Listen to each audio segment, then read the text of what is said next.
Voici l'inimitable, l'incomparable et l'intraitable Doc Mayou avec José Arsenault. José Arsenault. Cette émission s'adresse à un public averti. Au réseau Cogeco, vous écoutez Doc Mayou et José. Doc Mayou et José Arsenault. Avec le Doc et José Arsenault.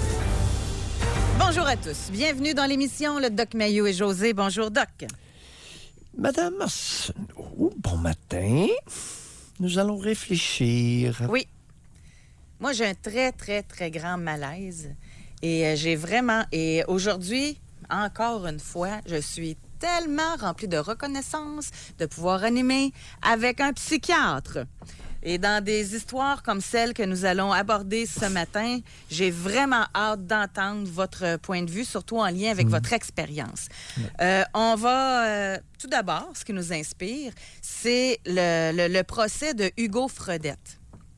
Et là, la défense demande au jury de l'acquitter de meurtre, mais de le condamner pour homicide involontaire. Car, sans volonté ni intention, il ne peut être condamné pour meurtre. Ouais. Ça, c'est son avocat, Maître Louis-Alexandre Martin.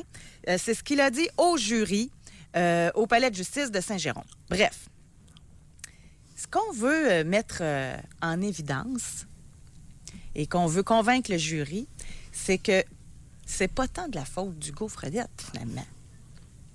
Parce que Madame Barbe... semblerait-il qu'elle n'était pas facile. Et elle aurait même réussi à faire atteindre un point de rupture à Hugo Fredette en raison du dénigrement de sa conjointe. Elle l'aurait même attaqué avant le meurtre. Et là, lui, il a tilté. Et il s'est réveillé. Quand il s'est réveillé, elle était au sol. Après combien de coups de couteau? 17? 14, 17, oui. En tout cas, dans ce coin-là, là. 2 couteaux, il y en a un qui a cassé, puis il y en a pris un autre. Est-ce que je me trompe? Puis des couteaux à steak. As-tu vu l'image du couteau? Des couteaux à steak, les amis, là. C'était pas un poignard de chasse. Et c'est pas tout. Là, il a atteint son point de rupture. Oui. Mais là, c'est pas tout. Ensuite, il a conduit jusqu'à une halte routière et c'est là qu'il a vu Yvon Lacasse. Il pensait qu'il voulait enlever l'enfant qui était dans la maison parce qu'il l'amenait avec lui pour le protéger, l'enfant. Il a tué Yvon Lacasse. Là, après ça, il s'est encore réveillé parce qu'il a vu que l'enfant avait du sang sur lui. Fait qu'il s'est dit « Ah, OK, finalement, je comprends, M. Lacasse, qu'est-ce qu'il pensait. » Fait que quand il a vu ça, il a sûrement réatteint un autre point de rupture parce que là, il a pris le char puis s'est en allé à Niagara Falls. En tout cas, toute qu'une histoire tordue. Moi, j'ai un grand, grand, grand malaise. Et surtout, quand on essaie le père de Hugo Fredette, le frère de Hugo Fredette, tu sais, au lieu de se taire, mais non, ils sont en cours. Puis ils dénigrent Madame Barbe, celle que leur fils ou frère a tuée. Ça, c'est mon malaise personnel. Oui, avec raison. Avec raison, José, c'est une première au Québec, c'est une des premières où une femme est assassinée et on essaie de lui faire porter le chapeau de la provocation du comportement homicidaire de l'homme, de l'ex-conjoint. D'abord, la théorie. Effectivement, depuis un certain nombre d'années, on parle en anglais de breaking point chez l'humain. Alors, chaque être humain aurait un point de cassure, pas de rupture. On va utiliser le mot cassure. Breaking, c'est casser. C'est pas rupturer. Okay. C'est... Ça, c'est l'avocat qui disait ça. Oui, mais on va dire les vrais termes. Le breaking point, okay, je le traduis par cassure. OK. Alors, le point de cassure, qui est un point de non-retour. Et on a commencé à élaborer ça par rapport au burn-out, le phénomène du burn-out, le point de cassure. C'est-à-dire, si vous insistez, si vous vous acharnez suffisamment sur quelqu'un, à un moment donné ou l'autre, vous allez le briser. Et on aurait tous un point de cassure. C'est simplement de 1 à 10. Ça peut être plus près de 1, puis ça peut être plus près de 10. D'accord? Ça peut être 9. Point de cassure. Maintenant, point de cassure. 2 réactions chez l'être humain. L'être humain qui se fait casser, qui se fait briser, peut imploser, devenir dépressif et suicidaire. Ou il peut exploser, puis se mettre à tirer partout, puis à virer les choses en envers, puis tilter, comme on dit. Ou ça Exploser. peut-tu que tu vois venir ça, puis tu te retires carrément avant, là, aussi? Ça peut... C'est ça. Il y a toutes sortes de... ce qui arrive, c'est que dans la défense d'Hugo Fredette, on commence à avoir pas mal de fil blanc, là. Ça va être tissé de fil blanc. Ça va être tissé de fil blanc. Ça se passe devant un juré. C'est très habile. Le père de l'assassin témoigne dans le contexte d'une diminution de l'accusation, passée de meurtre au premier degré à homicide involontaire. Alors, chers auditeurs, évidemment,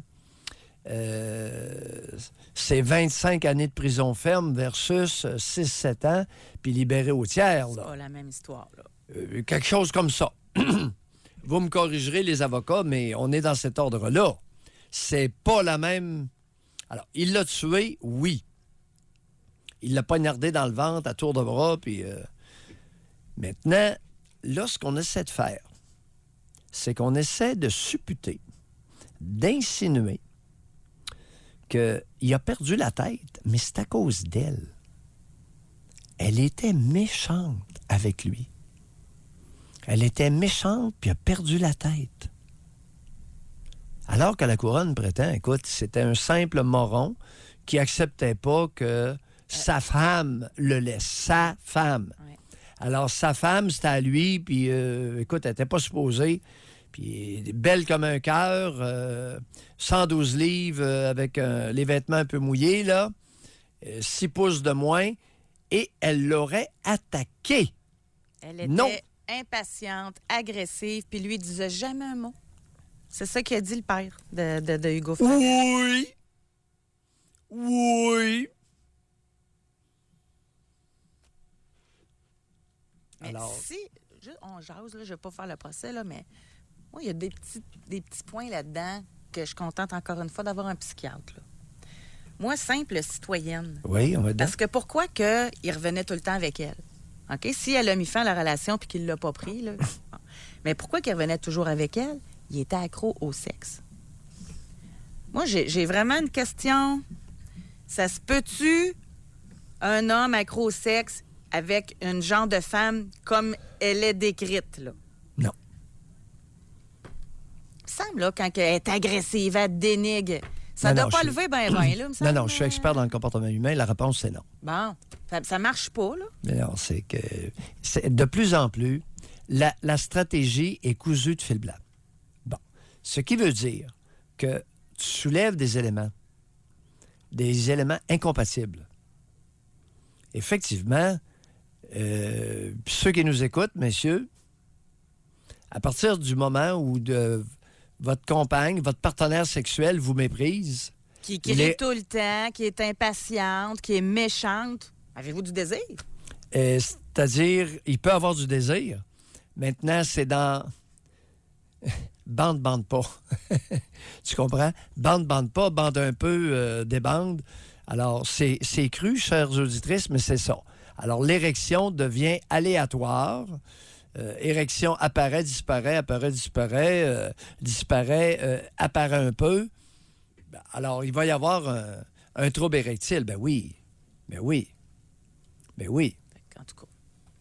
Et là, est-ce que, toi, dans ce que tu as lu, moi, je ne l'ai pas vu, elle l'aurait même attaqué. Qui disent. Qui disent, elle l'aurait même attaqué, selon les témoins. Et je ne sais pas de quoi parle-t-on. J'ai lu, puis là, on n'était pas au procès. Elle l'aurait même attaqué avec une hache, avec un couteau, je ne sais pas. Avec ses mots, on ne sait pas. Oui, mais attaquer, là, c'est plus que... C'est pas une attaque verbale, là. Elle le dénigrait verbalement, semble-t-il, d'après le père et le frère. C'est une aventure.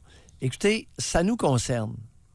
Ça nous concerne parce que ça nous ramène au rapport homme-femme et effectivement, dans ma carrière de psychiatre et en psychanalyse,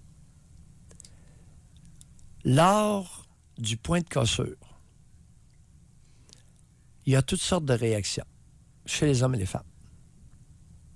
J'ai mentionné tout à l'heure implose, explose. Mais chez ceux qui explosent, il y a des gestes de violence posés de tous ordres. Puis oui, il y a des ruminations homicidaires. Effectivement. Mais là, on essaie d'enlever la responsabilité en parlant du point de rupture, OK? Oui. Mais là, mon autre question, c'est, mais c'est pas de la responsabilité à la personne de prévenir ça?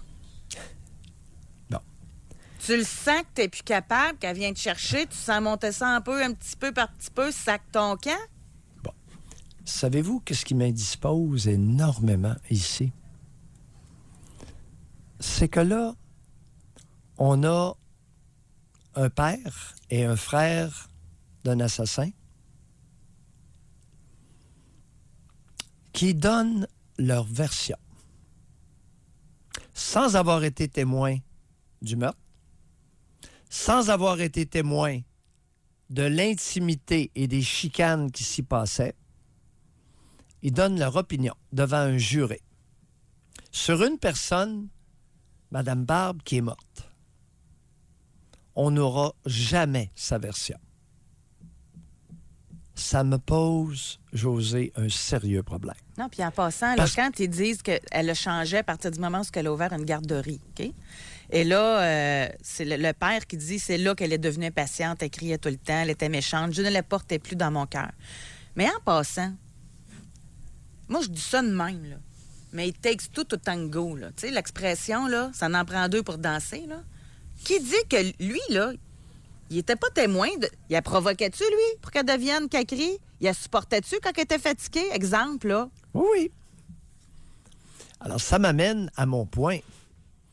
C'est que, chers auditeurs, une médaille, ça a 3 côtés. Ça a 2 faces et une épaisseur. N'oubliez pas ça. Celui qui a dit que les médailles avaient 2 côtés, il s'est trompé. Il n'a pas regardé certaines médailles qui peuvent être royalement épaisses. Alors, une médaille qui a 1 pouce d'épais, elle a 3 côtés manifestes. Là, on va avoir un côté de la médaille au lieu des 3. José... Bien, elle n'est pas là pour donner sa version. José... En partant, il nous manque un côté. Ouais, il nous manque 2 côtés. Il nous manque l'épaisseur de la médaille et l'autre face. C'est pas un peu dangereux, ça? C'est nouveau, là. L'avocat de la défense est extrêmement habile. Il travaille fort, en tout cas. C'est une défense. Maintenant, nous, comme société, jusqu'où allons-nous aller pour tolérer et accepter qu'on dénigre à ce point une morte par les proches de l'assassin? Il n'y a pas grand classe là-dedans, en tout cas. C'est inquiétant. C'est vraiment inquiétant. Et là, j'espère que la famille de la défunte n'embarquera pas dans ce cirque. Ça doit être Parce dur. qu'à nouveau, les mêmes commentaires vont devoir s'appliquer. Il n'était pas là au moment du meurtre. Il n'était pas là lorsque les portes étaient fermées. Les mêmes commentaires vont s'appliquer. Mais là. Doc, imaginez comment ça doit être dur pour eux autres, la famille. Non, je sais. Elle est décédée. Puis là, elle se fait traîner dans la boue en procès. C'est elle qui est morte. Puis c'est elle qu'on traîne dans la boue. Hey, moi, j'aurais de la misère à me fermer à boîte, là. Oui, mais... Mais je comprends qu'il faut être stratégique, là. Non, c'est à nous, Et? la collectivité... Oh, que ça ne doit pas être facile. De suivre ça de près. Et en temps et lieu, nous aurons nos réactions. Là, ce matin, on commence à en parler parce qu'on ne peut pas laisser aller ça en sourdine. Mais nous, ce qu'on veut savoir, oui, on part de cette histoire-là, on la met de côté. Moi, ça m'intéresse. Je trouve ça même épeurant. Le point de cassure. Est-ce que ça vous est déjà arrivé? Est-ce qu'on vous a déjà provoqué, là, à tel point que vous avez perdu le pédale? L'avez-vous vécu? Ça vous a-tu fait peur? Explosé. Avez-vous Oui. implosé Oui. ou explosé? Oui. Ou vous avez vu ça venir puis vous êtes parti? Tu sais, bien fâché, là. Bien fâché, là. Moi, je me suis déjà fait raconter par un homme doux que c'était la première fois qu'il avait envie de frapper sa conjointe. Bien, il est parti prendre une marche de 2 heures de temps. Puis il est revenu, puis après ça, il a réglé ses affaires. C'est pas vivable, là, quand... tu sais. Donc, on veut connaître votre histoire. Par téléphone, avez-vous atteint un point de cassure? Est-ce qu'on vous a provoqué? Parce qu'on n'atteint pas ça tout seul, un point de cassure. Hein? C'est quelqu'un qui nous amène là, là. Ça peut être un conjoint, ça peut être dans la famille, ça peut être au travail. Racontez-nous par texto au 25226 et au téléphone 1-877-670-9330. On veut savoir aujourd'hui, on parle de l'histoire de Hugo Fredette, où il est question de point de cassure. Et on veut savoir si vous, ça vous est déjà arrivé, que quelqu'un vous a tellement provoqué, ou une situation, que vous en avez perdu les pédales.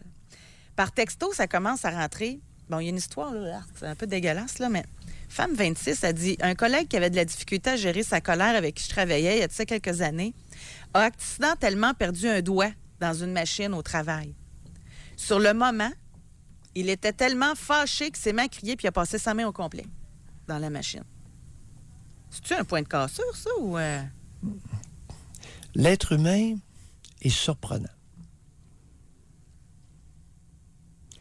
Tout est possible. On part de la prémisse que chez l'être humain, tout est possible. J'ai déjà entendu des individus dire « tiens-toi », en se parlant à eux-mêmes. Ils peuvent se mutiler dangereusement. Le plus que j'ai vu chez un individu qui souffrait de schizophrénie, c'est de s'arracher un œil. Puis là, il flottait dans un petit bocal à son chevet. Ça, on va aller au téléphone, Alors, là. On va aller au téléphone, mais ça, en soi, on pourrait en faire un sujet à un moment donné, là. On a une femme de 54 ans du Saguenay. Elle dit, lors de mes SPM, il m'est arrivé à plusieurs occasions de perdre le contrôle de moi-même et je suis certaine qu'à ces moments-là, j'aurais pu tuer. Heureusement qu'il n'est rien arrivé de grave. À partir du moment que j'ai compris le pourquoi de ces états, dans ces moments, je me retirais. C'est pas la première fois que j'entends ça. Bon. J'ai souvent entendu dans ma pratique, dans les 40 dernières années, des femmes dire « Je suis certaine que j'aurais pu tuer, que je pourrais tuer ». Ma question, Madame, êtes-vous capable de tuer une poule? Ben non. Si vous n'êtes pas capable de tuer une poule, et j'en ai eu une à un moment donné, si je te disais qu'elle n'était pas capable de tuer des mouches. Mais là... Puis, non, José, je te dis, j'en ai eu une qui m'a confié qu'elle n'était pas capable de tuer. Elle a répondu, mais elle a dit non, je ne suis même pas capable de tuer une mouche. Elle venait de me dire qu'elle pourrait tuer quelqu'un. Pas capable de tuer une mouche. OK, mais mettons qu'on Fait que là, enlève le mot « tuer ». Il y a des femmes qui deviennent dans un état émotif, colérique à l'extrême, là. Ben oui. Les plus loin que vous êtes allés. Ben, docteur, j'ai tiré une tasse à terre. Ben oui. Alors, il y a de tout, là. Il y a de tout. Il y a des individus, maintenant, il y a certaines femmes qui, effectivement, peuvent tuer. Mais c'est rare. Beaucoup plus d'hommes, dans un moment d'explosion, ont des idées homicidaires que de femmes. Beaucoup de femmes ont peur d'avoir une pulsion agressive et elles l'exagèrent à l'extrême. J'ai souvent vu ça. Je ne veux pas banaliser. Non, il ne faut pas banaliser parce qu'il n'y a plus aucune femme qui va écrire. Là, non, mais je suis certaine que j'aurais pu tuer. Tu sais, et, madame, si vous avez 54 ans, s'il vous plaît, Mais à l'examen, il y a des femmes qui sont capables de tuer une poule, sont capables d'aller à la chasse à l'ours, puis de tuer un ours. Oh! Si une femme comme ça me dit, docteur, je pense que je serais capable de tuer, je vais la prendre au sérieux. Tu me suis? Alors, il y a un contexte qu'on peut vérifier. Mais en même temps, Investiguer, je vais oui. aller la femme ici, OK? Oui. 54. Oui. Oui, ça m'est arrivé avec un super manipulateur menteur. Je suis partie car dans ma tête, je voulais prendre la poêle et le fessé jusqu'à ce qu'il ne bouge plus. Je voyais noir. Oui. Bon, là, vous allez reposer la même question. Seriez-vous capable de tuer une poule? Seriez-vous capable de fesser une poule? Mais juste de ressentir ça, là, moi, j'aimerais pas ça, là. Fait qu'elle a dû se faire peur, là. Non, oui, mais aux fillettes, qu'est-ce qu'on dit aux fillettes face à leur manifestation de colère? C'est pas beau. C'est laid. Ça fait de la peine à maman. Le petit Jésus embarque souvent là-dedans. Alouette. On culpabilise beaucoup les fillettes par rapport à leur colère. Donc, on en fait un monstre. Garde, José, madame, alors, vous pesiez combien au moment où vous viviez avec le manipulateur? Docteur, je pesais 114 livres. Vous mesuriez combien? Je mesurais 5 pieds 2. Un homme qui dort, là, a beau peser 85 livres, elle va être capable de le maganer, là. Ouais. Pas avec un poêlon. Ben, moi, ma poêle en fonte, elle ferait une bonne job, d'après moi, là. Bon. J'ai eu, à un moment donné, une femme costaud que le conjoint avait pris par les bras et l'avait accoté dans le mur. J'ai bien dit une femme costaude. Elle a regardé, elle dit, prochaine fois, ça passera pas. Son conjoint ne lui a jamais retouché. Alors, il y a des contextes. Non, je comprends. 5 pieds 2, Mais 114 livres. Mais le même gars qui écrit, là, oui, mais vous garde. allez en jaser. Mais là, vu que c'est une femme, vous ne voulez pas en jaser. Ben oui. Pardon? Parce Comment? qu'elle, là, elle s'est faite. Tu sais, le fait de ressentir cette colère-là, ça doit être fort, là. Ben oui, mais Elle est partie. Elle voyait noir. Oui, ben, elle voyait noir. C'est qu'elle a peut-être eu des bonnes raisons, parce que là où je veux en venir, une femme de 114 livres, 5 pieds 2, qui attaque le gars qui travaille sur la construction, il fait 5 et 11, 180 livres de muscles, elle risque sa vie en l'attaquant. Savais-tu ça? Mm-hmm. Parce que le gars, il va prendre le poêlon, Je sais apprendre, puis... il va prendre le poêlon, puis il pourrait lui en donner un coup. Et elle est morte. Oh! Oh! Oh!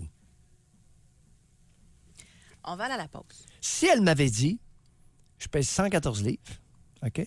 Je mesure 5 pieds 2, puis j'ai mis une balle dans le 12. Comme en fait Micheline Vaillancourt à Québec. Là, on va s'asseoir, on va dire « Ouh! » OK? Mais des balles, une balle dans un fusil ou une carabine, là, il n'y a pas beaucoup de femmes qui m'ont conté ça. Mais, José, beaucoup d'hommes me l'ont raconté qu'ils l'ont fait. Elle, là, femme 47, c'est une autre, OK? Après avoir subi de la violence psychologique et physique, j'ai levé ma mère de terre, je l'ai lancée sur la table de la cuisine. Il m'arrive encore aujourd'hui, si j'entends un ton, des mots, une attitude semblable à celle de ma mère de perdre les pédales. Ah oui. Bon. Là, on est dans le concret, là. Oui, elle s'est défendue, puis elle a levé la bonne femme, puis elle a fait faire un petit tour de table. Bon, maintenant, était-elle justifiée à l'époque? Était-elle légitimée de faire ce qu'elle a fait? Était-ce de la légitime défense dans les circonstances? Intéressant comme question. Et qu'on est dans un sujet délicat, hein? Oh! Oui, ben, il y a la légalité des gestes, il y a la légitime défense, pas de problème. Mais au-delà de ça... Alors là, revenons un instant à Hugo Fredette. L'avocat de la défense d'Hugo Fredette est en train d'insinuer qu'il aurait été légitimé jusqu'à un certain point d'agir comme il l'a fait. On appelle ça une défense de provocation. Mais elle est morte. Alors, il peut alléguer ce qu'il veut. Il y a carte blanche, l'avocat d'Hugo Fredette. Ouais, mais là, on va laisser faire le procès. Oui, mais OK? Puis encore, là, parce que là, ça fait réagir. Là, il y a une madame a dit Oui. j'ai 5 pieds, 108 livres. Oui, j'ai mangé des claques, mais je m'en sortais grâce à ma violence ou mon adrénaline. bon. Gars, c'est le temps d'en jaser. Là, réservez votre circuit téléphonique. Venez. OK, Non. venez nous en parler. Avez-vous déjà atteint votre point de cassure? Est-ce qu'on vous a déjà provoqué à tel point que vous en avez perdu les pédales? Est-ce que vous avez déjà perdu là, mais totalement le contrôle parce qu'on vous a provoqué et que vous avez atteint votre point de cassure? On s'en va parler avec David qui nous appelle de Magog. Bonjour, David. Bonjour. Oui, David. Ah, vous- ben, En écoute. fait, oui, moi, ça m'est déjà arrivé avec mon ex-conjointe qui était capable de me faire monter sur un paquet de sujets. Et à un moment donné, on s'est même rendu à l'urgence psychiatrique, tout ça. On avait rencontré une psychiatre. Je pense qu'il l'avait gardé... je pense pas, je suis sûr. Qu'il l'avait gardé... en observation, tout ça, puis à un moment donné, c'est ça, j'avais demandé à la psychiatre à l'époque, je disais, est-ce que ça existe des psychiatres de couple? Parce que souvent, quand on allait consulter psychologue de couple, thérapeute de couple, on se faisait dire, c'est pas si fait que ça, il n'y a rien là, c'est juste un passage, retourner à la maison. Mais vous racontiez quoi pour mais- qu'ils vous disent ça, David? Qu'est-ce qui se passait à la maison? C'était un paquet d'incongruités. Je pense que j'en ai noté 16 pages. Non, mais y avait-tu de la violence? De projets qu'elle avait, mais qu'à un moment donné, pour notre situation qu'on avait à l'époque, ce n'était pas réalisable ou ce n'était pas... Non, regardez, David. Oui, David, oui, vous avez quel âge? Oui, allez-y, Doc. Quel âge avez-vous? 38 ans, Doc. Oui, mais votre histoire ne tient pas la route. Là. De quoi vous voulez nous parler ce matin? Des projets, puis... Non, c'est... Oui, qu'est-ce point que de ça- rupture, Doc. Fait que c'est ça, à un moment donné, le point de rupture est arrivé lorsqu'on est allé voir la psychiatre. Oui, Puis à un moment donné, il n'y a pas eu de réponse et il n'y a pas eu de suivi dans le système médical. Puis même à l'époque, on m'avait dit, prenez en note ce qui se passe à la maison, tout ça. Fait que j'avais commencé à un moment donné à prendre en note tout ce qui était, tout ce qui ne fonctionnait pas. Et puis, à un moment donné, j'ai essayé de redonner ces non, notes-là au médecin. attendez un peu. Puis on m'a dit, Attendez un non, peu, là. David, ça vaut rien, ça sert à rien. Non, attendez un peu. Oui, j'attends. Allez-y. C'est parce que ce que vous dites mène nulle part. Non? Alors là, vous allez nous parler de Comment vous. ça? Comment vous affirmez ça? Ça, c'est le bout que j'ai un petit peu de misère à comprendre. OK, mais on va y aller concrètement. OK? On va commencer par le début. Oui. Bon, atteindre le point de rupture de cassure. Avez-vous tilté à quelque part, David? Avez-vous perdu les pédales, la tête, là? C'est arrivé souvent, oui. OK, puis vous faisiez quoi dans ce temps-là? Soit que je ressortais prendre une marche ou que j'allais en parler à mon petit.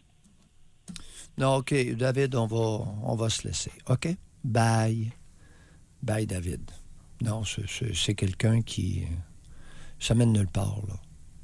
Ça mène nulle part, il n'a rien compris. Je pense qu'il était plus tanné, pas atteindre un point de cassure. Bon, oui, non, il n'a pas compris la problématique. Puis, ça représente davantage un chapelet de jérémiade qu'une réflexion profonde et sincère sur soi. Ah, mais je pense que c'est plus C'est- l'incompréhension du sujet, là. Oh, Tu sais, oui. il a peut-être atteint sa limite de ce qu'il pouvait donner dans la relation. Puis là, Oui, il est allé oui, prendre puis- la marche. Mais un point de cassure, là, c'est raide. Regardez. là. Non, il y a quelque chose qui ne fait pas sérieux, là. C'est que 16 pages de récrimination contre votre conjointe, votre partenaire.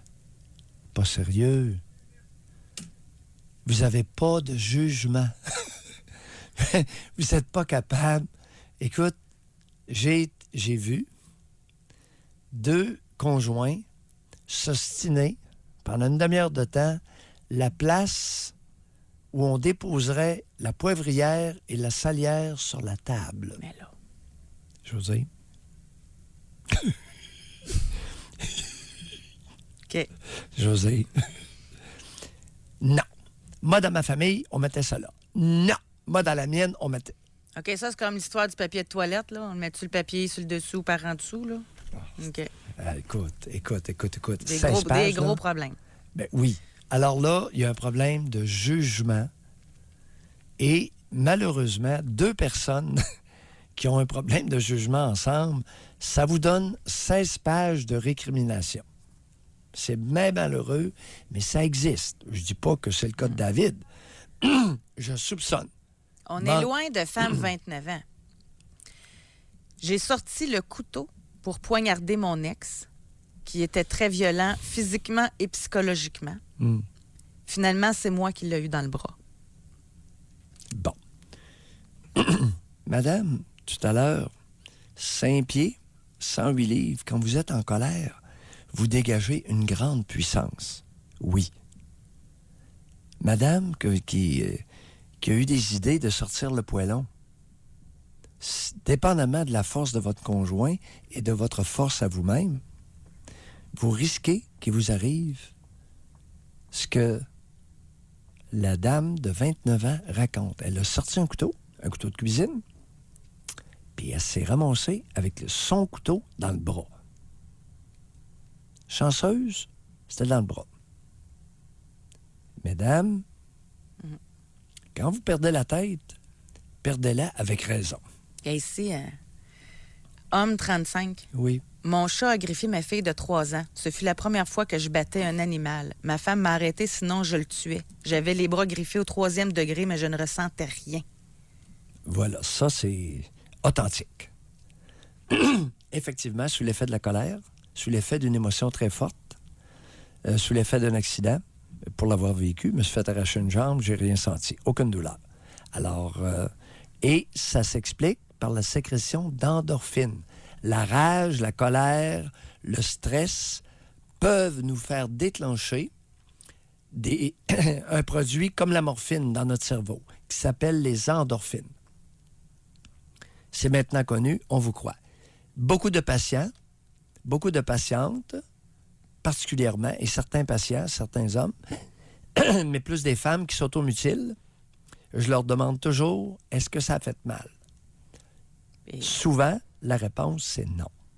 Ça vous donne une idée de la détresse intérieure de cette personne-là ou possiblement d'une maladie psychiatrique qui fait en sorte que le corps est analgésié par les endorphines sécrétées par le cerveau. Hey, comme homme 26. Oui. L'autre jour, j'ai franchi ma limite.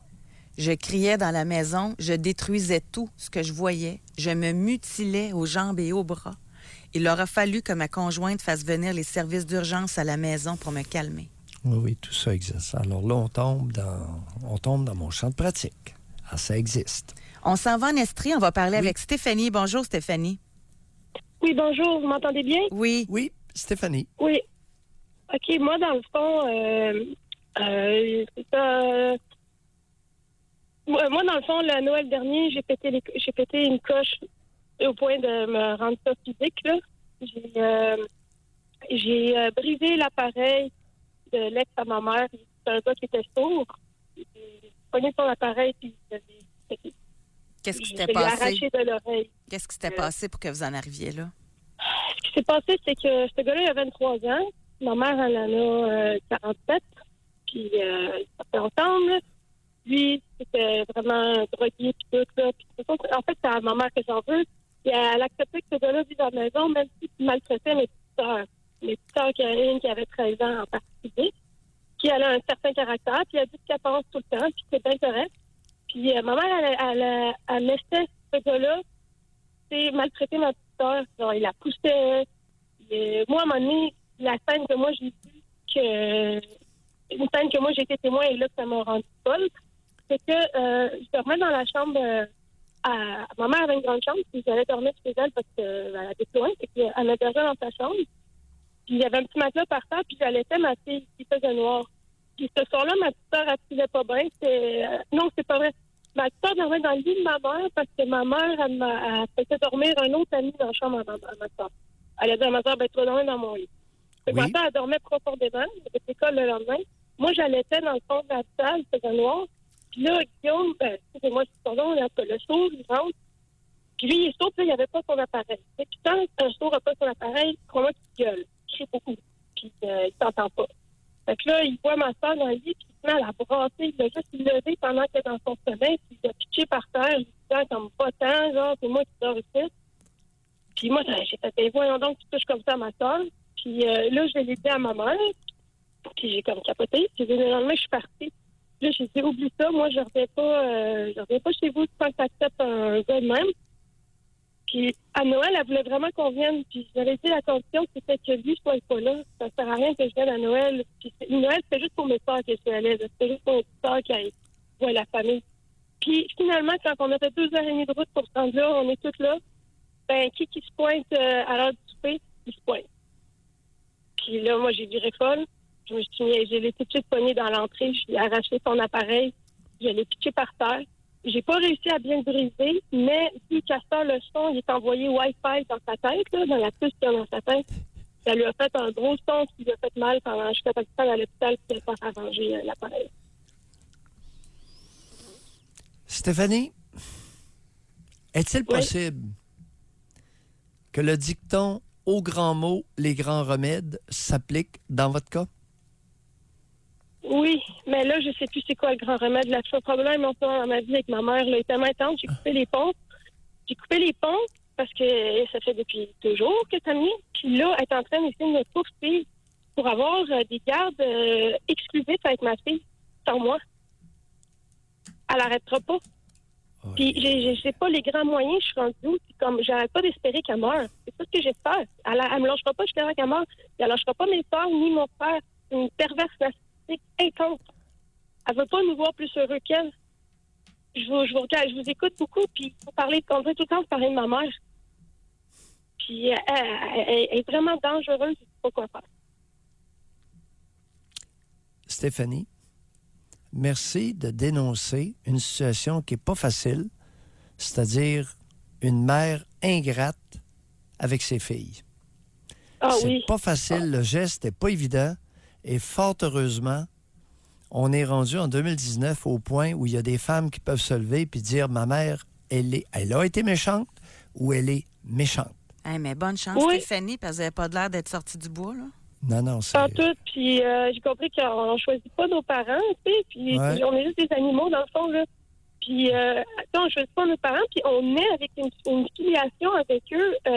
Impossible de renier légalement mes parents. Impossible. Puis pourtant, c'est comme, pourquoi je suis obligée d'être collée à elle pour le reste de ma vie? Tu sais, je veux rien savoir d'elle, je veux pas de succession, je veux plus rien, je veux juste comme qu'elle Puis le problème, c'est pas vous. Quel âge a votre enfant? Ma fille, elle a 23 mois. Ah, puis là, sa Oui. grand-mère réclame un droit de visite?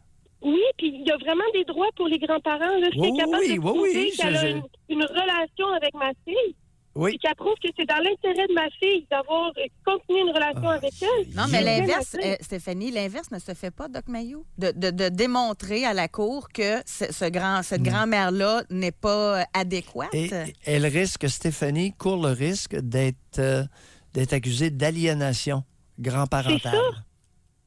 José, la situation est extrêmement difficile Non, pour mais tu Stéphanie. trouves que cette mère-là est pas correcte, là? Ça se fait pas comme ça, une preuve. C'est une preuve testimoniale. Alors, la juge va croire ou ne pas croire Stéphanie. Puis elle pourrait même l'accuser d'aliénation et octroyer des droits supplémentaires d'accès de la grand-mère. Oui. José, c'est extrêmement dangereux, ces situations-là. Ouf. OK. Et c'est ce que vous êtes en train de vivre, Stéphanie. Écoutez, je suis un expert, Oui. José. Ça fait 40 ans J'écoutais, que j'en fais. je m'en allais là, imprimer tous mes papiers. J'ai besoin pour demain l'aide juridique. Je sais pas là, quoi faire. Je capote bien. Oui, vous êtes dans une situation très difficile que j'apprécie en tant que psychiatre qui a fait des centaines de dossiers d'expertise comme le vôtre. Oui. Mais allez-y tranquillement, avec sobriété, Oui. dans le propos. D'accord. Allez-y tranquillement, avec sobriété dans le propos. Si vous en mettez Oui. trop, vous allez être accusé d'aliénation. Non, c'est Alors, ça. vous demeurez ferme et vous dites qu'à l'âge tendre de votre bébé, 23 mois, elle n'a pas besoin. Elle n'a pas besoin de sa grand-mère. Elle a besoin de sa mère. C'est ça. OK? Bonne chance. Puis que vous l'aimez beaucoup, votre bébé, puis vous voulez en prendre soin, puis elle est trop petite encore. Alors, on va reporter. On va essayer d'amener la cour à José à reporter à plus tard l'accès de la grand-mère à la petite, OK. espérant que la grand-mère décide d'aller s'amuser avec un autre sourd et muet. Oui, c'est ça. Un autre Bye. souvenir craquette. Bye-bye. Merci, Bye-bye. Stéphanie. Bonne chance. Merci. Bye. José, ça joue dur au Québec. Ah! Moi, ce que j'haïs, c'est les situations comme ça où tu n'as pas comme de solution. Il faut que tu sois stratégique. Faut que... qu'elle doit se sentir pognée. Ultra délicat. Ultra délicat. Si la cour, si la juge décide qu'il y a un soupçon d'aliénation, Stéphanie est dans le trouble. Je te le dis. On va à la pause. En passant, là, c'est assez spectaculaire. Je vous remercie de votre confiance, tous ceux qui nous écrivent par texto. Et je vous fais penser à l'instant. Là, on l'a reçu, nous, votre texto. Mais vous, maintenant qu'il est envoyé, effacez ça au plus à grand. Effacez vos textos. Il y a une fonction là, sur votre téléphone, effacer.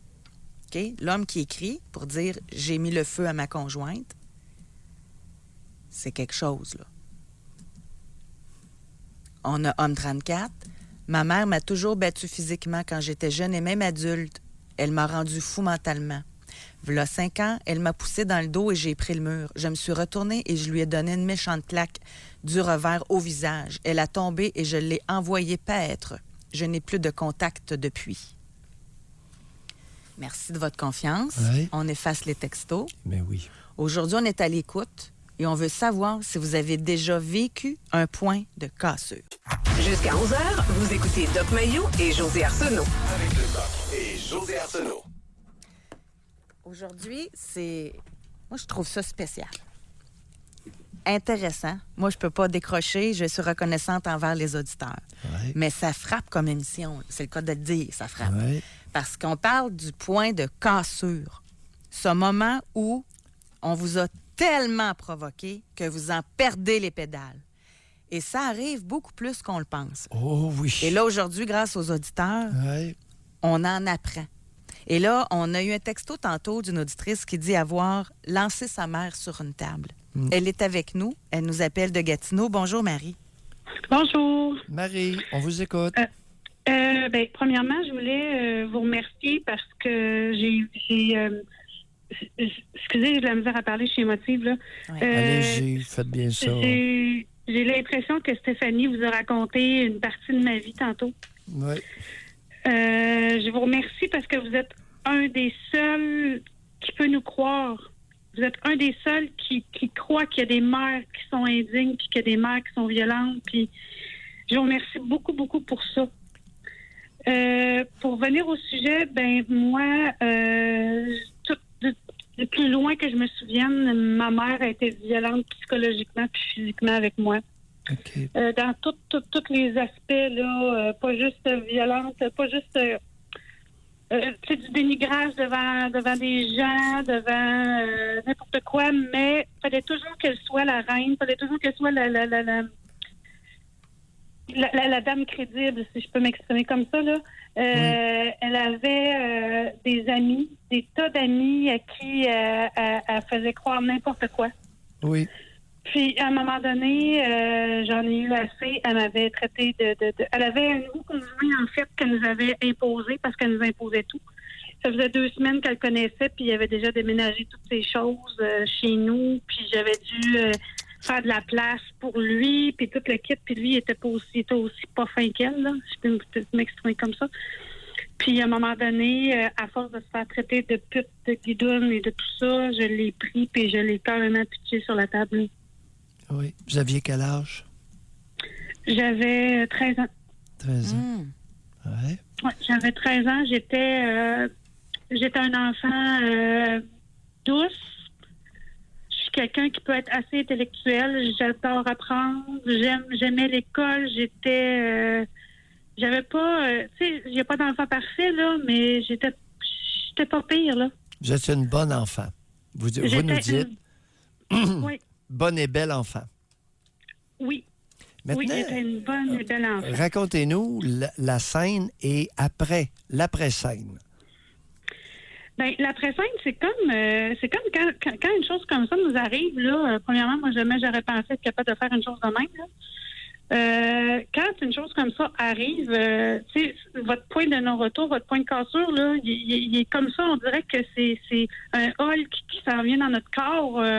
On se sent avec... excusez, c'est l'image que je peux vous donner. Là. On se sent comme si on avait un Hulk dans notre corps. Non, Marie, excusez-vous pas. Oui. Excusez-vous pas, vous décrivez l'effet d'une décharge d'adrénaline massive.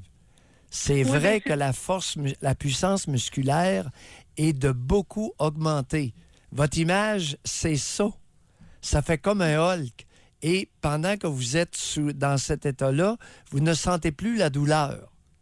Oh oui, vous avez raison. Allez-y. On sent plus la douleur, on sent plus la raison. Ouais. On n'a plus de culpabilité. Oui. On se sent bien. C'est plate à dire, mais on se sent bien parce que attendez. on a la force de... Marie, parlez pour vous. Je me suis senti bien. Oui, vous avez raison. Je me suis sentie bien parce Merci. que pour une fois... Je veux pas vous infantiliser, mais... Non, mais vous avez raison. Je me suis sentie bien parce que pour une fois, j'ai comme réalisé que mon corps pouvait être plus fort que ses paroles. Ouais. Et que vous pouviez la remettre à sa place. Vous avez repris du pouvoir. Oui, exactement. Empowerment. Exactement. C'est ça, mais... oui, après. Vous la ramassez, puis vous le... Oui, après. Oh, mon doux. Après, ben là, moi je déchante, hein, parce que moi, je baisse, puis on devient hyper fatigué après, là, on devient... Exact. Et mon doux... Mais sa réaction à elle, c'est... Ah, OK. J'ai mangé une volée, elle m'a embarrée dans ma chambre pendant... elle débarrait la porte pour m'envoyer à l'école, puis... C'est ça. Attendez, mais là, vous l'avez assis à la table. Oui. Mais comment vous expliquez que ce pouvoir-là que vous avez eu momentanément, qui goûtait bon, que vous l'ayez aussi vite perdu? J'en ai aucune idée. Puis comment elle s'est pris pour vous embarrer dans votre chambre? Ben, comme je vous dis, après ça, premièrement, ma mère, la comédia de l'Arte, c'était ma mère, là. Après ça a été épouvantable.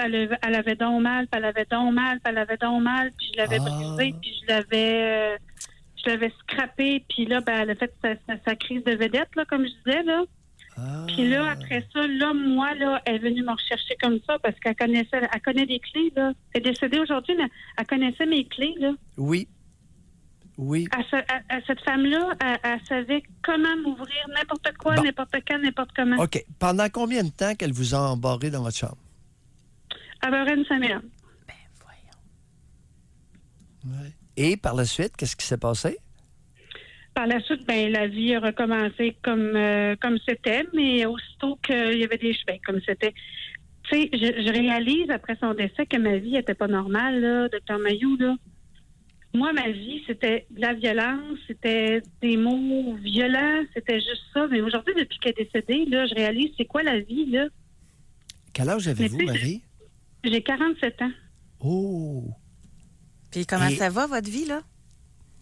Ben ma vie, tu sais, ce serait long de vous raconter tout ce qui s'est passé parce que ma mère m'a fait des menaces de mort.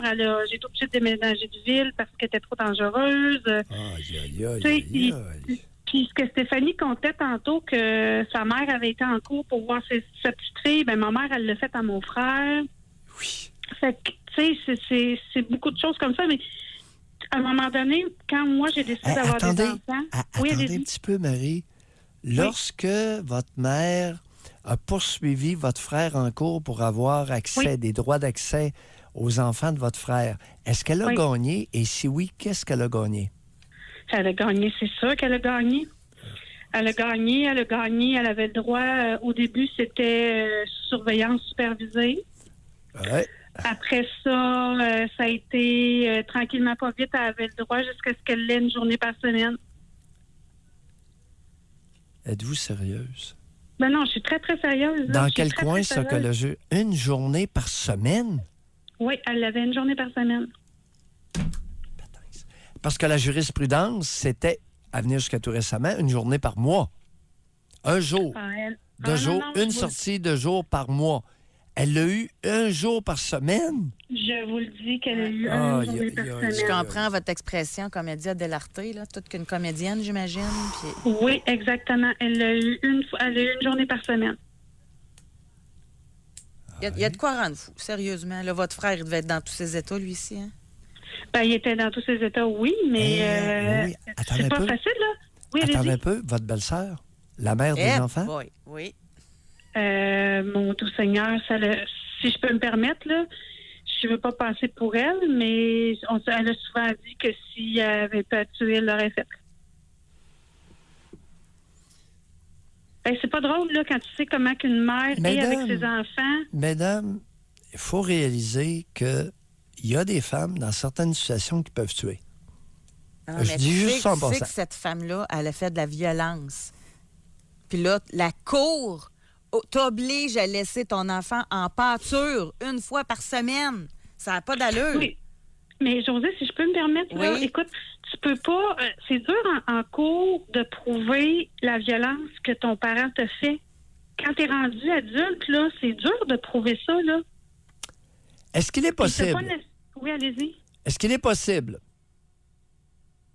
que ce soit difficile pour une femme qui est juge de réaliser et d'accepter qu'il y a des mères qui peuvent être méchantes? Je peux pas vous dire si c'est un homme ou une femme, par contre. Je sais pas, mais moi, je pense que j'irai dans votre sens parce que il n'y a pas beaucoup de monde qui sont capables de réaliser qu'une mère peut être méchante parce qu'on passe pour des gens qui exagèrent. Hey, on a pris beaucoup de retard, mais Marie, ça valait la peine. Merci beaucoup, beaucoup, beaucoup. On progresse, pour votre Marie. appel. On lâche pas. Oui, mais tu sais, juste pour terminer, là, quand tu me demandais comment ma Oui, vie est, là, oui. c'est que moi, j'ai décidé que ma branche à moi, elle serait différente. Mes enfants, ils ont deuxième cycle d'université, j'ai un conjoint merveilleux, le mieux pour moi. Moi, j'ai décidé que ma branche changerait. Ah, ça me donne la chair de poule. Merci beaucoup, Marie. Merci. Ça fait plaisir. Il y a de l'espoir. C'est exactement ça que je pensais. Ouais, il y a de l'espoir. On va la... Est-ce que vous avez déjà atteint votre point de cassure? C'est notre sujet d'aujourd'hui. Merci vraiment de la confiance, par téléphone, par texto aussi. Moi, ce matin, c'est le genre de sujet, je me dis, si on a 2-3 appels. Tu sais, mais merci de nous le raconter. Parce que pour avoir un point de cassure, il faut avoir été provoqué. Et homme 23 ans. Oui. 23, là, c'est jeune, là. Mes parents me battaient et me détruisaient psychologiquement. À 14 ans, ma génitrice a essayé de me frapper, mais je l'ai arrêtée et je l'ai battue en sortant 14 ans de rage. Oui. À 17 ans, c'était le tour de mon géniteur. Aussi, en 6e année, j'ai cassé le nez de mon intimidateur depuis longtemps avec une roche plus grosse que mon poing. Vous savez, la violence faite aux enfants, c'est un homme de 23 ans qui nous raconte ça, là. C'est contemporain. C'est contemporain. Alors, ceux qui prétendent que vous êtes justifiés, vous êtes fondés, vous l'êtes selon la loi canadienne de brutaliser, de frapper les enfants. C'est dangereux. C'est pas sans raison que la Cour d'appel de l'Ontario a dit non, correct, là, il y a un article dans le Code criminel qui vous autorise à varger ses enfants, mais pas sur 2 ans et moins et les plus de 14 ans. C'est ça qui arrive. Ici, La bonne là, femme est habituée de varger sur le jeune, mais le jeune est rendu à 14 ans, puis il est tanin. est tanné. Madame, c'est pas une façon. À un moment donné, il va vous poivrer. Monsieur, ça va prendre 3 ans de plus, 17 ans. T'as pas idée dans le nombre de familles que ça s'est terminé comme ça. Jadis, là, il y avait énormément de jeunes hommes, parce que c'était la mode de varger ses enfants. Mais à 17, 18, le bonhomme se faisait essayer. Là, il y avait un retour du balancier. Et souvent, ça se finissait à grands coups de poing sur la gueule. On va aller au Saguenay, Doc. On va parler avec Dany. Bonjour. Oui, bonjour. Dany. José et Doc. Moi, j'ai eu un événement qui m'a fait perdre la moitié des événements temporaires. Là. Partiellement, là, j'ai perdu la mémoire des événements pendant 2 semaines, puis ça m'est revenu. Oui. C'est ça, je suis arrivé, puis c'était un vendredi soir. La mère de mes enfants m'appelle. C'est moi qui avais la garde des 2 enfants. Oui. Puis j'étais en attente de chômage, puis j'étais à moins 1900 dans mon compte. Oui. Parce que j'avais une marge de crédit. Et elle voulait avoir 100 $ pour aller veiller. Fait que moi, j'ai dit, j'ai pas d'argent. Fait que je me réveille le lendemain matin pour aller faire l'épicerie. Le 100 $ était plus là. C'est elle qui avait pris le 100 $ pour... c'est rien ça qui me restait à faire l'épicerie. Puis, Oui, mais attendez un peu. Comment pouvait-elle... Vous étiez séparés? Oui. Mais On n'était pas encore divorcés. Non, Ça fait 3 mois qu'on était séparés. Non. Concrètement, comment elle vous a appelé pour avoir 100 $? Vous dites non. Comment vous a-t-elle volé le 100 $? Elle avait la carte de guichet, puis pourtant, j'avais enlevé. Puis elle est arrivée sans faire nous. OK. OK. Ben là, par exemple, José, je te laisse la compréhension des événements parce que carte de guichet, j'ai pas ça. Alors là, je vous écoute, mais... Ah oui, avec la carte, elle est allée au guichet, Avec puis la carte. elle a retiré 100 $. Mais une fausse carte? Qui restait. Non, une vraie autre carte. carte? Possiblement que votre compte en banque était aux 2 noms puis que vous ne l'aviez pas fait changer? Ben, C'est un compte conjoint? On avait une hypothèque. OK. Puis peut-être qu'on n'était pas... que c'était pas changé, que j'étais pas l'unique propriétaire de la maison, il voulait pas. OK. Ah, OK. OK. Mais moi, je savais là, que j'avais... Il me restait... OK. Alors là, elle vous sort. Oui, il arrive quoi? Elle prend 100 $ pour aller veiller. Un peu de poudre avec ça, Dany? Un peu de drogue dans sa sortie? Pardon? Comment? Elle était sa go. Oui, Avec de la sa go. boisson ou de la drogue? Je sais pas. OK. OK. Mais continuez. Fait que là, je me suis aperçu que j'avais de l'argent sur l'épicerie, j'étais tellement désemparé, là. Là, j'avais ma fille pour mon garçon, mais ma fille ne voulait pas le seul. Fait que j'ai débarqué le camion. Moi, je m'en doutais de ses amis. J'arrivais là, là, je regarde dans la fenêtre, là, par la porte, puis je vois deux hommes de race foncée. Avec son ami, puis elle, il avait veillé toute la veillée. Je commence à cogner dans la porte, je dis, viens ici. Fait qu'elle sort dehors. J'ai dit, va chercher ta bourse, je veux mon 100 $. J'ai dit, j'ai une épicerie à faire que je pleurais quasiment. Fait que là, j'ai voulu... Là, elle dit, j'ai pas d'argent, puis tout ça, puis je l'ai pas. Fait que j'ai voulu rentrer dans la maison. On s'est assigné pour la poignée, on s'est comme chamaillé pour la poignée. Puis à fait compte, elle m'a tiré... J'avais un gilet capitaine, elle m'a tiré par en arrière. Puis je suis tombé. Fait que là, puis là, je me suis aperçu que ma fille était sortie du char à tout. Fait que là, ce que j'ai fait, c'est là, j'ai parti, j'ai dit là, je vais aller apporter ma fille, puis je vais revenir. Puis, à fait compte, ben, je suis revenu, puis elle a ressorti dehors avec sa bourse pour me montrer qu'elle n'a pas d'argent, puis j'ai tout garoché ses affaires. J'étais tilé, là. Mais je m'en apercevais pas, mais j'étais extrêmement fâché. Ils ont appelé la police. Les polices sont arrivés chez nous. J'étais accusé de voie de fait, je m'en rappelais plus de rien. De rien. Puis qu'est-ce qui s'était passé? Fait que là, la police, ils m'ont dit, l'as-tu pris par le bras? J'ai dit oui. Mais on dirait que mon cerveau, là, il s'inventait une histoire. C'est ça que ça a fait. Fait que j'ai dit oui, je l'ai pris par le bras pour l'attention pour rentrer dans la maison. Puis j'ai été accusé de voie de fait, entrée par infraction, harcèlement criminel. Fait que, puis, 2 semaines plus tard, là, je ne me rappelais pas de ça, là. Écoute, j'ai dormi pendant 2 jours de temps dans mon lit. Qui vous a défendu? Qui tu m'as? Qui vous a défendu? C'est Maître Fradette. Ah, OK. Non, mais vous appelez Chicoutimi? Oui. C'est pas Maître Quentin qui vous a défendu? Non. OK. Non. Puis, OK, je vous t'inquiète. Il est tellement connu. Il est tellement connu. J'ai dormi pendant 2 jours de temps. Oui. Position fœtale. Oui. J'étais plus capable de rien faire parce que là, les polices, ils sont partis avec les enfants. J'avais Dany. plus de avoir. OK. Dany, hey, oui. C'est pas facile d'être un homme. Non. Pas tout le temps.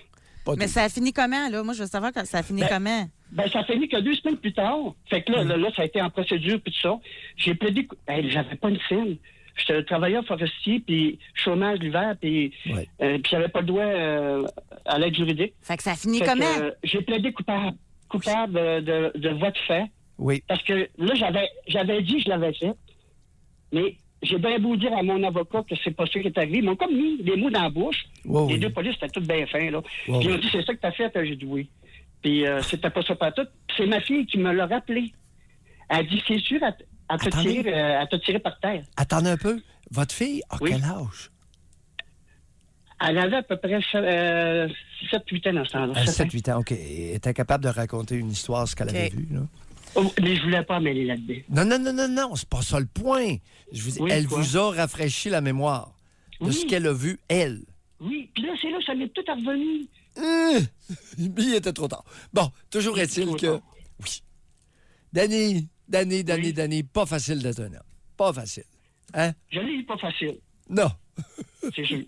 Merci d'avoir appelé. Vraiment, merci. Oh, merci beaucoup. Écoute, on pourrait rouler des semaines sur des histoires comme ça. Aïe. Mais j'aimerais ça revenir. On est très en retard, là. Mais j'aimerais ça revenir sur ce blackout-là au retour de la pause. L'émission tire à sa fin et aujourd'hui, on parle du point de cassure. Et on a eu Danny au téléphone qui a vécu un événement et il dit qu'il a perdu la mémoire pendant 2 semaines de temps. Je suis pas la seule qui s'intéresse. On a des gens également par texto qui veulent savoir comment on peut expliquer ça, ce blackout-là. Là. Ben, sous l'effet de la rage, on peut être amnésique. Amnésie temporaire. Certains vont utiliser le mot phénomène de dissociation psychique, mais on peut parler d'amnésie, alors d'une amnésie temporaire, ça veut dire une difficulté à se rappeler. Les souvenirs ont été emmagasinés, mais ne peuvent revenir à l'état de conscience, sauf s'il y a certains rappels. Alors, lorsque sa fille a commencé à lui raconter, là, à un moment donné, les souvenirs sont revenus. Maintenant, c'est dangereux, toutes ces histoires-là, parce que ça peut être des faux souvenirs. Soyons prudents. Mais l'amnésie temporaire, lors d'un accès de rage, c'est fréquent. Si l'émotion est trop forte, on ne se rappelle pas. On peut ne pas se rappeler sous l'effet d'une émotion extrêmement envahissante. C'est pour ça qu'il y en a qui... Bien là, on parle d'un événement. C'est ça, qu'il faut quand même différencier, je pense, parce qu'il y en a beaucoup qui se rappellent de quelque chose qui s'est passé il y a 30 ans. « Hey, j'ai été agressé, moi. » Tu sais, on l'entend, ça, quelquefois. Mais là, c'est un événement qui est arrivé lundi, exemple. Puis tout de suite, à partir de lundi, pour 2 semaines, ça ne s'en souvient pas. C'est ça qui est spécial, là. Oui, c'est l'amnésie temporaire. Parce qu'il y a eu une émotion extrêmement forte qui a brouillé la ligne. Et le souvenir a été enfoui ailleurs que dans sa place habituelle, dans le centre de la mémoire récente. Mais ça, en cause, ça doit être difficile à prouver. Là. Comme lui, il a plaidé coupable. Il s'est fait conseiller ça.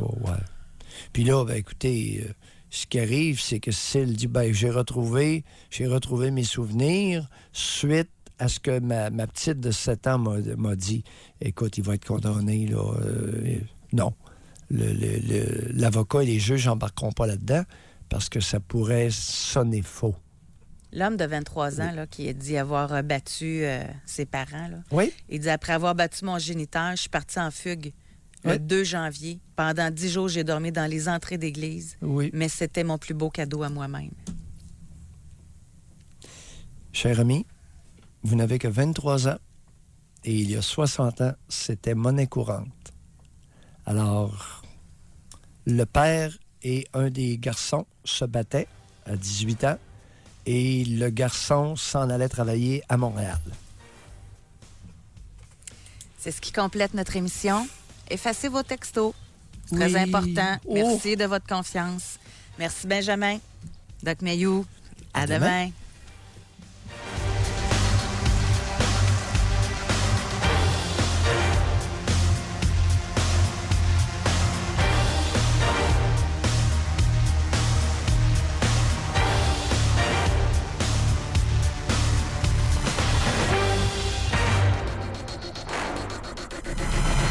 Soyez là demain, 9h30. pour une autre édition du Doc Mayou et José.